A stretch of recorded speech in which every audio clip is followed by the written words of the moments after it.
All right, well, we just got done watching Gojira!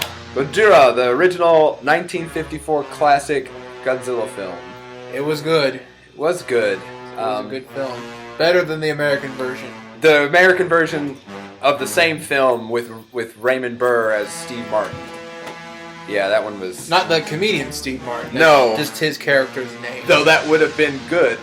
Or better. I think. If they're singing about King Tut, Godzilla. I don't know.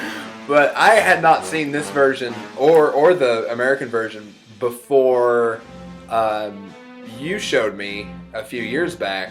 Yeah, I bought this. It came out for the 50th year anniversary. 2004, I think. Yeah, and I had it for a while. As soon as I saw it, I knew I was going to buy it. The title is actually Gojira.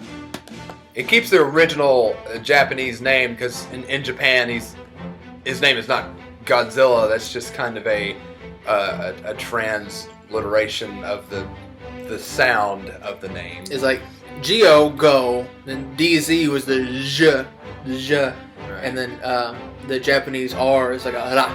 This is the first film in the Showa series, which is the first series of the franchise. I consider the next one we're going to watch the first in the Showa series, and I think the first one stands on its own. I would agree with that then. Because after this, Godzilla suddenly has 3 toes instead of 4.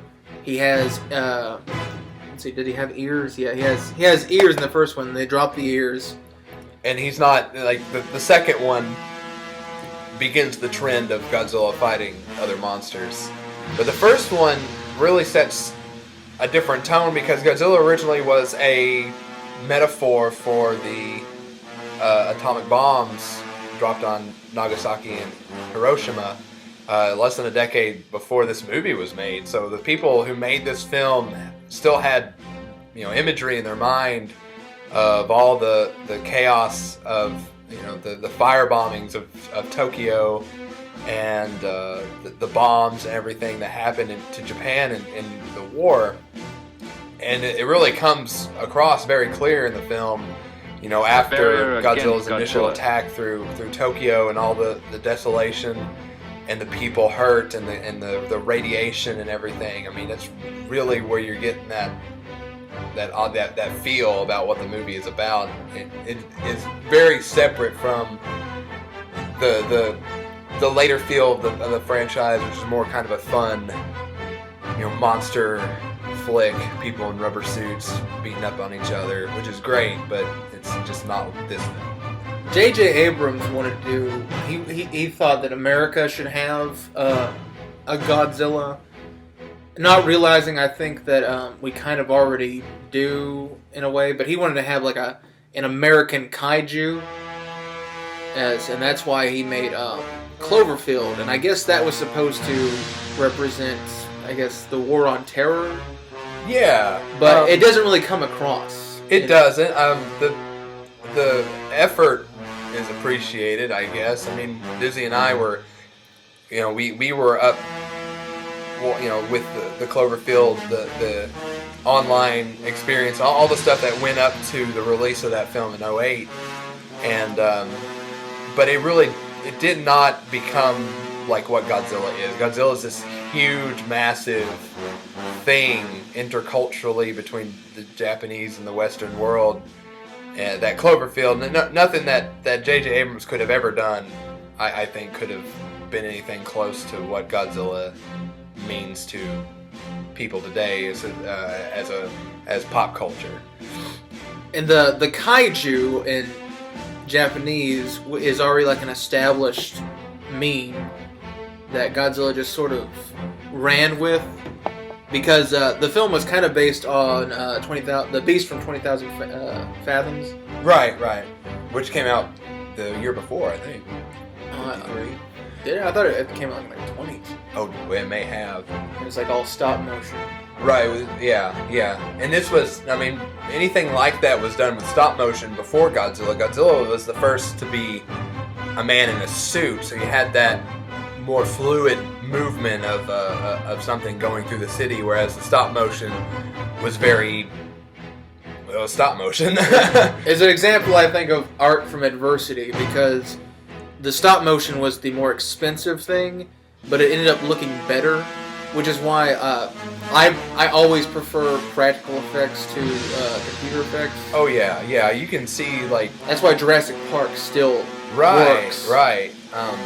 If you look at even the newer CGI films and stuff, as far as practical effects versus CGI or special effects, you can just look at the Star Wars films. I mean, you look at the original 3 as they came out in theaters, and then look at the prequels and how differently the two effects teams dealt with how they needed to portray the film.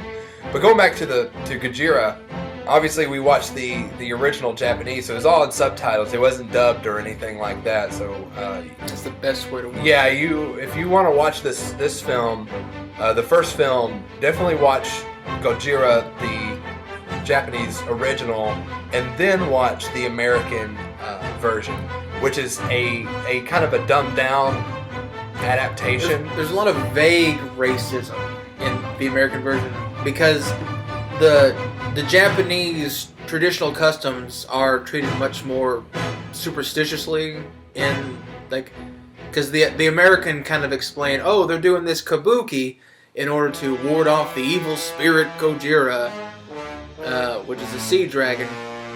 I'm pretty sure in the American version they sacrifice a virgin, when in the Japanese film the raft represents someone who was lost at sea that they saved. Yeah, there's definitely a cultural disconnect if you watch the original Japanese and then the American version. You do get that sense of like post World War II Japanese superstitious kind of stereotype in the American version, whereas if you watch the Japanese classic, you don't get that. It's just much more. It's just people. You have the older group of people who have these customs and traditions, and the younger group of people who are a little more cynical and don't necessarily believe in the old customs and traditions. And that's something that you can see in just about any time period. I mean, then and today, I mean, you have that age disconnect. We were just talking about people don't wear hats anymore. Oh, right. I mean, in all these old films, and not just hats, but with dress, but you see people wearing hats as a common dress item. But now it's a hipster thing to dress. Yeah, if you wear like a fedora or anything other than a ball cap, you're seen as kind of a little strange. Not so strange as if you were wearing a jester hat or something crazy like that.